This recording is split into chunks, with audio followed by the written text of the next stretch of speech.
So Nate, Matt?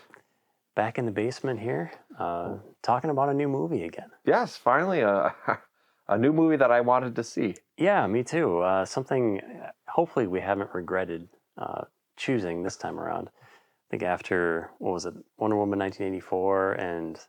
Those Who Wish Me Dead. Yeah, we were looking for some improvement, and I think we got it. I was thinking, getting ready to watch Dune, that if this movie didn't work, we might just need to cancel the whole Closeup programming for our channel. Yeah, I think Deep Focus, it's still our primary focus, pardon the pun, but we still have to look at new movies occasionally. And tonight we're talking about Denis Villeneuve's Dune, which is actually Dune Part 1, right? That's not being revealed in the marketing, which is interesting. And I'm wondering if people are finding themselves disappointed that this really is the first part of a larger story. This is only the beginning. Although at no point did Villeneuve really give any sort of, indication this wasn't the first entry of what he planned to have be multiple films. Yeah. So it's not a total surprise, although I wasn't expecting to actually put right there in the opening credits, Dune Part 1. Yeah. I figure we should probably start by talking about a couple things, just Denis Villeneuve as a director, but also Dune and its sordid history in terms of TV and film adaptations. We probably don't need to go too in-depth into that, but we probably should touch on it. Let's just start with that. I mean, Dune, it's something that seems to be a project that many people felt was unfilmable, right? Famously, David Lynch's adaptation in 1984, prior to the TV miniseries in 2000, Lynch's film was really the only thing that existed, right? And there'd been failed attempts before that. Yeah. What's the one they did the documentary about? Jodorowsky. Yeah, I always mispronounce his name. He had attempted to do it, and it sounded like that version was even more bonkers than what we got with Lynch. And Lynch's film, it's kind of interesting. It seems like that's developed a bit of a cult following in recent years. And then in 2000, there was a 3-part TV miniseries on the Sci-Fi Channel, which at the time was really kind of a groundbreaking piece of television.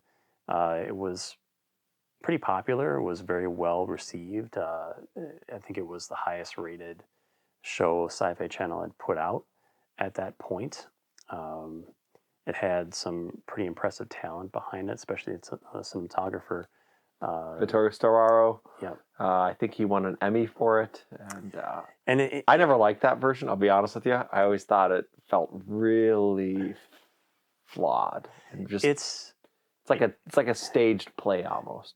That's pretty much what it is, right? And it had probably a 20th of the budget that this film has. So you kind of have to take that into account. I think the writing on that TV miniseries is quite good. But yeah, Villeneuve, really one of the strongest directors working today, right? And one of my favorite directors at this point. I mean, I think next to Martin Scorsese, he's someone that I won't miss any of his films, right? Anything he does, I'll go and see. Of course, Arrival, Sicario, Prisoners, and most notably Blade Runner 2049, which is a film that I continue to be obsessed with and quite saddened by its lack of success at the box office anyway. Any thoughts on him as a director? If he isn't careful, he'll be out of a job very quickly. His career over. I don't know that his movies are going to ever be big hits. Yeah. Even though he is obviously extremely talented. This movie, I think in particular, I haven't seen anything about its box office or if HBO has released anything about how it's doing with the subscriptions. Just today, there's some info that's been coming out. It's been doing quite well. Yeah, I think he's a talented director. He's got a great sense of visuals, a great sense of scale. For the most part, this movie is very successful and all that. There's a couple of things I have some quibbles with on some of the special effects. Particularly how some of the, where you see planes moving or like the different flying apparatus that has like the wings spin out like so fast, like how fast it moves for scale. That would have such a force to it. Are you talking about like the ornithopters? Yeah. It's just like how like when they spring out, like the speed with which they spring out, like that would have so much force that the gears couldn't take that. Yeah. Considering how big things are. That's nitpicking, isn't it? But that's a problem a lot of CGI has. I think it doesn't quite get the sense of how difficult it is to move massive amounts of machinery. But otherwise, it's very good. I would say that he's not great with actors. I think actors are almost always going to wind up being serviceable in his movies, other than if he gets like a really super highly talented person to come in and breathe life into a part.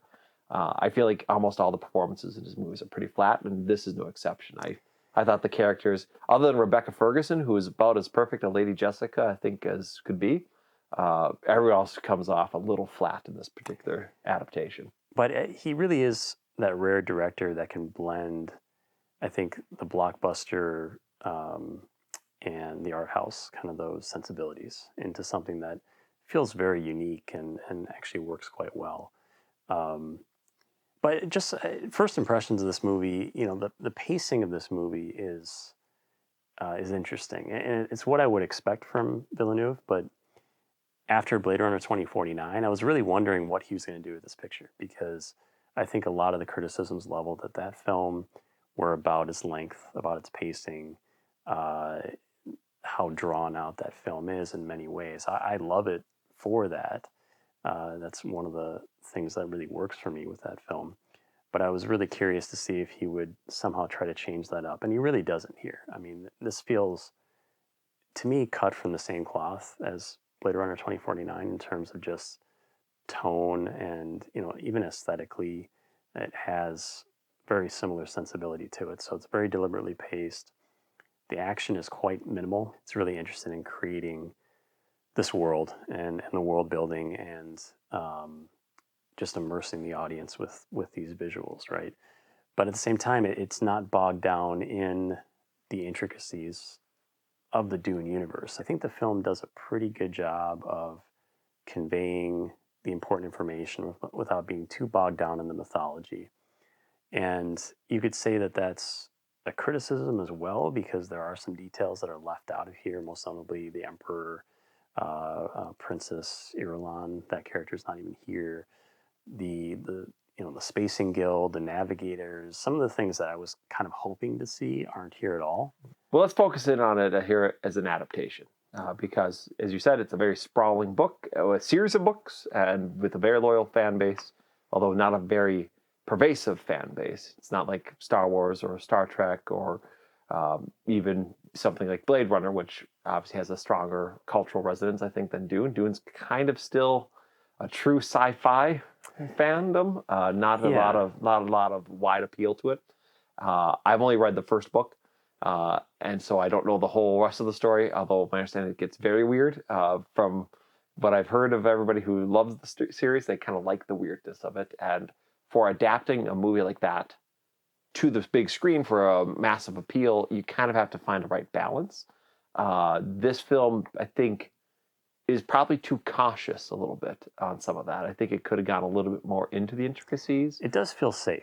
It does feel safe. Well, I think that, Warner Brothers and everybody's trying to think about how it is that we can make money off of this. And that's understandable, but I think that as an adaptation, there's some missteps here. I think you point out that the Emperor is referenced, but there's no sense of what he's going on. The plotting of it's pretty thin, to be honest. You have the House Atreides here.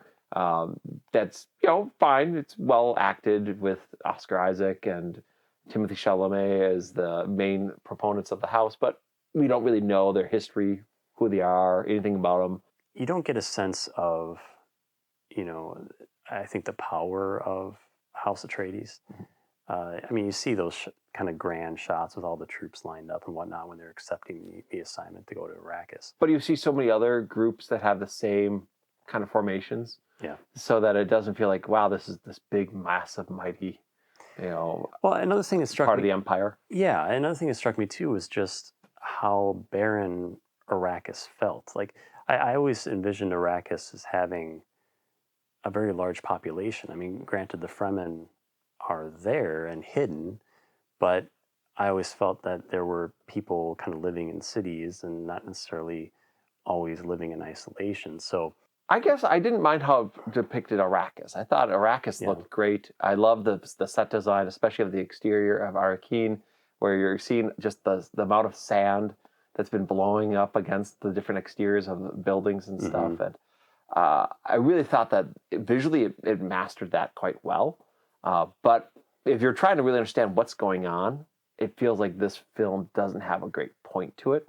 I would agree with you that it does feel like it's leaving out some of the dramatic weight that Really, the film should have. Spoilers, but with when the Harkonnen have the attack on Arakeen, that really felt to me like that would have been the right place to make the climax of your movie, right? And it's not. Instead, the climax is this very, it's in the book. It's a pivotal moment for Paul when he has the fight and kind of proves his manhood so he can be accepted into the Fremen.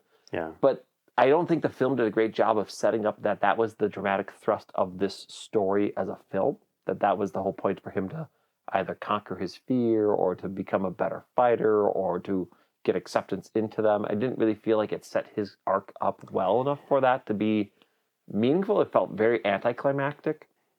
I would agree with you. To me, the biggest flaw, it's hard for me to flaw the filmmaking here, right? I mean, or find a flaw, I agree. Yeah. Find a flaw with the filmmaking, I should say, because it's just so beautifully crafted in every way. But yeah, some of the dramatic elements I do feel were a bit too thin. I agree with you, especially with Paul. To me, Paul is a character that really should have more of an arc than what we see here. He really kind of starts as sort of this brooding, kind of tortured character, and kind of ends the film the same way, right? And he, this is where I think the TV miniseries actually does a very good job with his character. He kind of starts off as kind of a spoiled brat, right? I mean, he's capable. He knows how to fight. He's been trained. He's been trained in the weirding ways. His mother's a Bene Gesserit, so he has these abilities that are there, right? But he just hasn't cultivated them yet. They haven't been honed. And you get a bit of a sense of that here, especially with the Bene Gesserit kind of abilities that his mother's trying to teach him. But you just don't get the sense of that sense of discovery or that sense of, as you said, overcoming his fear, which I think is a real central part of the original story. They're going for it. I just don't think they successfully communicate it. And maybe it's in Chalamet's, I think I pronounced his name correctly, by the way. I never really know. Yeah. But I think it's in his performance. He always is mopey. In every movie he's in, he's just mopey. I don't get why he's so popular. I don't think he's a bad actor, but he's just very one note to me. And this film exemplifies that. I mean, he's convincing in that type of sort of emo, mopey role. And here that's why he's popular, by the way. Girls like that kind of thing now. Well, he has no toxic masculinity. I just can't help but thinking he's not a great Paul, and I'd agree. And to me, that was the biggest weakness of this film. I think was actually his performance, and the fact that again we're not seeing that arc that we should see. Who knows how part 2 will play out if part 2 happens. Put the little asterisk right there. I think it will. I hope it does. Because I really would like to see more of this world. Yeah, I'd like to see where they go, because I just feel like it just was structured not perfectly to make the first part really work as its own individual movie. But I think it could work really well as a series of movies, as the first part in a series of movies. No, but what it does do well, and what it captures well from the book, because I think the book very much, it's a fair comparison to this in Lord of the Rings, because both the book and the movie are clearly following this kind of creating your own world. Mm-hmm. And Herbert, I think, I'm assuming he was maybe inspired by Tolkien and the way he went about creating Middle Earth and how he wanted to build the world that he had created. Yeah. Because it's very intricate, and this does get, on a visual level, I think, very well the way the world works. And I like how they incorporate the worms and the spice into the story. Maybe it's worth explaining to anybody who's watching this review but doesn't know the story. I mean, the whole point is Arrakis is a completely desert planet that has no real reason for you to want to be there other than the fact that there's this spice which is necessary for the whole functioning of the Empire, right? Makes the space travel possible, right? And of course it has basically a drug reaction for you if you were to inhale it, right? Mm-hmm. And it's partly what allows Paul to start to have even more intense visions and to really start to reveal or understand more about himself, right?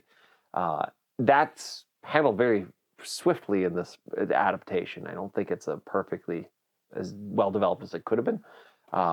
But at the same time, I think that it does really give you the sense that you're on an alien planet, which is something cool. I have not watched a movie in a long time where I felt like I was transported to another world. This did do that for me, which that's a testament to the world building of the production design, the costume design, the special effects, all that. The way the worms are I mean, I wish they didn't have in the trailer the big shot of the worm coming up out of the sand, because it would have been cool, because the movie itself doesn't reveal that till really late, right? And you see them making their way through the sand. You see a little bit of them coming up and swallowing something from under the sand, but you don't really see them, right, until the very end. I wish that you hadn't had that ruined for us in the trailer. I don't want to come across like, I don't like the film. I think it's a very good film. I enjoyed it quite a bit. I think we're nitpicking a lot here. Let's talk about your reviews a little bit regarding Intravenous de Milo. This tasteless cover is a good indication of the lack of musical invention within. Because 2 guys on YouTube nitpicking a movie? Who'd ever thought that would happen? Yeah, imagine that. But we should talk about some of the good things here too. Visually, as we said, it's spectacular, right? I mean, the production design, just the world building here is incredible. Villeneuve is just a master of that. I do think the color palette is too muted, though. I do wish there was a bit more color saturation here. That's one little complaint. Doesn't the muted color, though, make it more like just unbearing? I mean, I got the sense of the heat because of the muted colors. That it's like the sun is just crushing everything and flattening everything. It did remind me of kind of Southern California, where everything is just sort of bleached, right?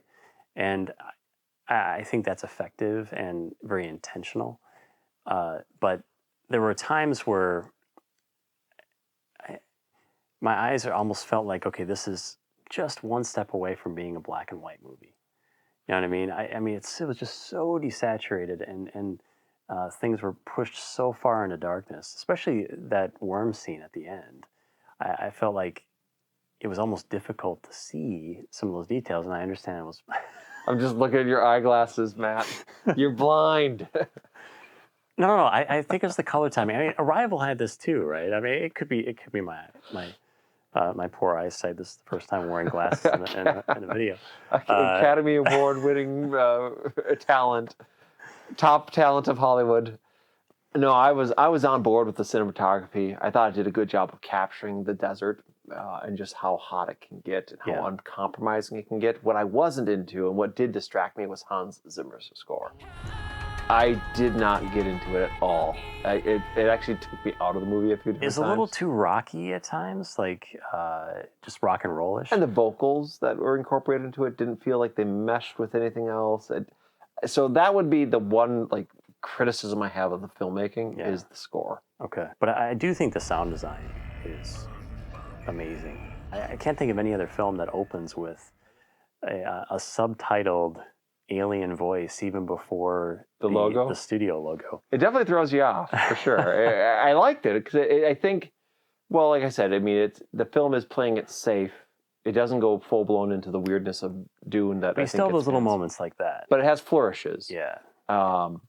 One thing, I mean, just getting into the casting, Zendaya, I like her as an actress, but we'll see how it plays out in future movies. She's barely in this movie. It seems a little distracting because they even give her the opening monologue and stuff. I think I feel like they felt they had to give her a little more something to do because she really has nothing to do here. And I almost wonder, would it have been better to cast an unknown in this part, just because, at least as the movie is right now, her being there does feel misleading, or for this specific version of the movie alone. Yeah, I think it's very clear that she'll have a much bigger part. Oh, she does, because her character becomes much bigger now. Yeah. Now that they join the Fremen at the end of the movie. So, Anit, Dune, do you think it's worth people's time? Yeah, I do. I think if you're into the movie or if you're into the books, I think you'll like it. It won't be a perfect adaptation, but there isn't one. So that's just the way it is. I think if you're not in the books and you still like sci-fi, you will still like it. And it's definitely a visually interesting movie. And like I said, it's one of the rare movies I've seen recently that made me actually think I went to a different place. Yeah, I think it's definitely worth it. I mean, I'm just pleased that it sounds like this film is doing better financially than Blade Runner did. So I think we'll get a part two. But visually, it's spectacular. It really is transporting, like you said. I mean, you do feel like you're visiting other worlds.